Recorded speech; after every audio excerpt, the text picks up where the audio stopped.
You are holding a $12 bar of soap. To you, it is a bar of soap. To Procter and Gamble, it is a 900% markup on 2 ingredients that cost 11 cents. And here is what is wild. Both of those ingredients are sitting in a store near you right now for under $3 each. Most people walk past them every single week. Stay with me, because in the next 9 minutes, I am going to show you exactly how to turn those 2 ingredients into what your great-grandmother called her year supply. 30 bars of soap, 6 months of body wash, hand soap, dish soap, and laundry bar for a family of 4. Total cost, $4.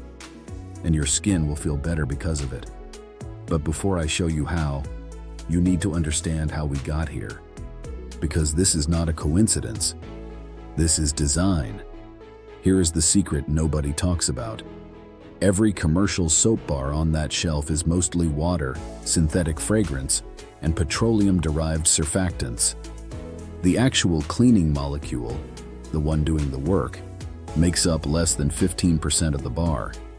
The rest is filler, dye, and a synthetic smell that your brain was trained over 40 years of advertising to associate with the word clean.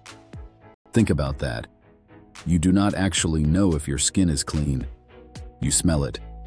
And if it smells like that fragrance, your brain says clean. That is not chemistry. That is conditioning.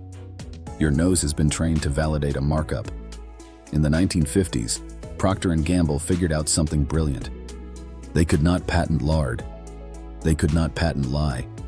Anyone could buy those. So they did something else. They synthesized a petroleum-based alternative, called it modern, added a scent they named Ocean Breeze, and within a decade the average American had forgotten that soap was something you make, not something you buy.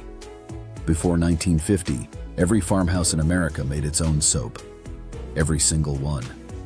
I walked into a farmhouse in rural Ohio last spring, and the pantry shelf had 30 bars on it. Pale yellow. Hard. No label. The man who lived there, a farmer named Elias Troyer, was 69 years old. He said his wife had made them in October. Same recipe his mother used since 1938. 2 ingredients. His family has not bought a soap product since 1987. Now here is what those 2 ingredients actually are and why they work. The first ingredient is lard, rendered pork fat. Any grocery store carries it for under $2 per pound.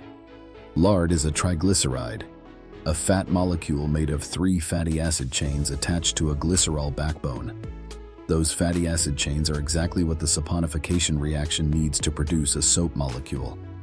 The second ingredient is lye, sodium hydroxide flakes, available at any hardware store or soap supply website for under $3 per pound. Lye sounds frightening. It should not. Here is why. When lye contacts fat in the presence of water, a chemical reaction called saponification begins. The lye molecule attacks the fatty acid chains in the fat. Both substances are chemically transformed into something entirely new.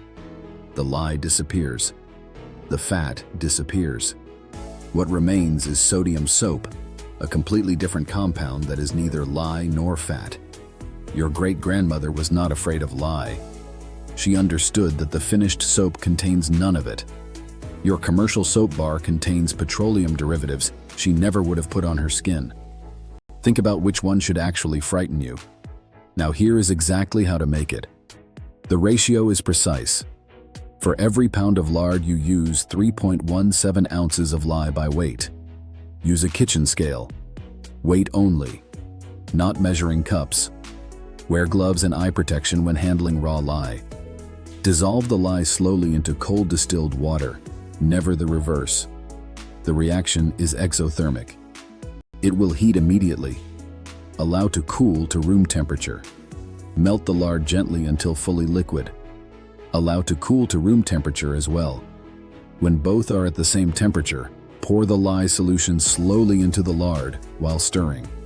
Stir until the mixture reaches trace. The consistency of thin custard, where a drizzle from the spoon leaves a mark on the surface before sinking. Pour into any mold. A silicone bread pan works perfectly. Cover with a towel. Leave for 48 hours.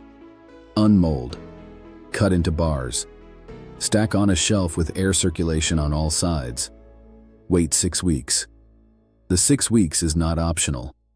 It is the curing period during which remaining saponification completes and excess water evaporates. What you have after 6 weeks is harder, milder, and longer lasting than anything on a store shelf. 30 bars. 6 months of soap for a family of 4. $4. Now I want to kill the myth that is probably forming in your head right now. Because if you search homemade soap online, you have already been told the wrong answer. Glycerin soap. Every beginner soap guide tells you to start with a melt and pour glycerin base from a craft store. Here is what that guide leaves out. Melt and pour glycerin soap bases are pre-made commercial products. You are not making soap. You are re-melting someone else's soap and adding fragrance to it. The base itself contains synthetic detergents, preservatives, and the same petroleum surfactants in the commercial bar you were trying to replace.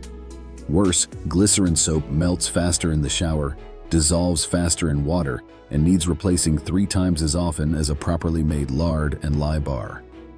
Elias Troyer's bars last approximately 6 weeks of daily use each. A glycerin melt and pour bar lasts 2 to 3 weeks. You are paying craft store prices for a product that disappears twice as fast and contains the ingredients you were trying to avoid.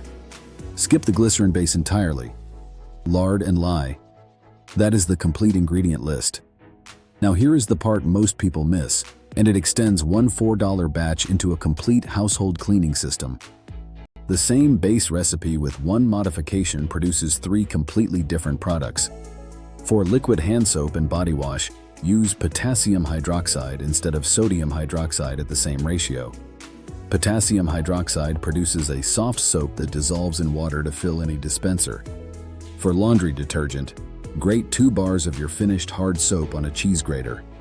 Combine with 1 cup of washing soda and 1 cup of borax. Mix and store in a sealed container. Use 2 tablespoons per load. 300 loads from materials costing under $6 total. 1 batch of soap. 3 products. Every cleaning need in the house covered. Elias Troyer's wife makes 1 batch of hard soap and 1 batch of soft soap every October. 30 bars. 1 gallon of liquid. 1 bucket of laundry powder. That covers the household for 12 months. Total cost, under $10. The next time you walk down the soap aisle, you will see it differently. You will see the water. You will see the fragrance that trained your nose. You will see the petroleum derivative that replaced 2 ingredients costing 11 cents. And you will understand that the $60 billion soap industry is not selling you clean. It is selling you the belief that clean is something you cannot make yourself. Your great-grandmother knew better. Elias Troyer's wife knows better. Now you do too. If you are the kind of person who believes that real self-sufficiency has been quietly replaced by dependency to protect someone else's revenue, you already know what to do next. You find a pound of lard this weekend. You order a bag of lye. You make your first batch. And you stop paying a $60 billion industry for something that costs $4 in 2 hours of your time. Now I want to ask you something specific, and I want you to actually answer in the comments. Did anyone in your family ever make their own soap? Tell me who it was, where they lived, and what they used. I read every single comment. Take it and use it. See you next time. Next video. I'm going to show you the plants you are pulling out of your garden right now that your grandmother would never have thrown away. Every one of them is edible. Every one of them is medicinal. And the commercial seed industry quietly removed them from every planting guide written after 1955 because you cannot sell something that grows itself. See you then.